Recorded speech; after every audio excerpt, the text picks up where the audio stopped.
నమస్తే welcome to one TV health. చాలా మంది హెయిర్ ఊడిపోతుందని చాలా బాధపడుతుంటారు. ఇంకొంతమంది జుట్టు పెరగడం లేదని బాధపడుతుంటారు. మరి అలాంటి సమయాల్లో ఎవరైనా మనకి ఏవైనా సజెషన్స్ చెప్పినా కూడా అవి చేసేస్తూ ఉంటాం. ఇలా చేస్తే జుట్టు పెరుగుతుంది అంటే చాలు, అది ఖచ్చితంగా చేసేస్తాం. మరి న్యాచురల్గా జుట్టు పెరగడానికి ఏం చేయాలనేది చూద్దాం. ఉల్లిగడ్డ, ఇది అందరి ఇళ్లలో సామాన్యంగా దొరుకుతుంది. మరి ఈ ఉల్లిగడ్డని తీసుకుని రసంలాగా చేసి ఆ తర్వాత ఈ రసాన్ని జుట్టు కుదుళ్ళకి బాగా పట్టించి మర్దన చేయాలి.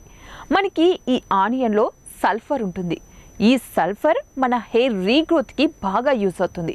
అలాగే ఈ ఆనియన్ జ్యూస్ మనకి యాంటీ బ్యాక్టీరియా కూడా యూస్ అవుతుంది. అంతేకాకుండా ఈ సల్ఫర్ అనేది హెయిర్ రూట్స్ అనేవి స్ట్రాంగ్ అవడానికి కూడా ఉపయోగపడతాయి. మరి ఉల్లి రసంని పట్టించినప్పుడు స్కాల్ఫ్ ఉంటుంది కదా, అక్కడ జుట్టుకి రక్తనాళాల సరఫరా బాగుంటుంది. ఇలా జరిగినప్పుడే మన జుట్టుకి పోషకాలు బాగా అందుతాయి, జుట్టు కూడా స్ట్రాంగ్గా అవుతుంది. మరి మీకు టైం ఉన్నప్పుడల్లా ఉల్లిపాయ రసాన్ని ఇలా పట్టించి అరగంట తర్వాత తలస్నానం చేయండి. ఏవైనా క్రిములున్నా బ్యాక్టీరియల్ వేస్ట్ కానీ చుండ్రు కానీ పోతుంది.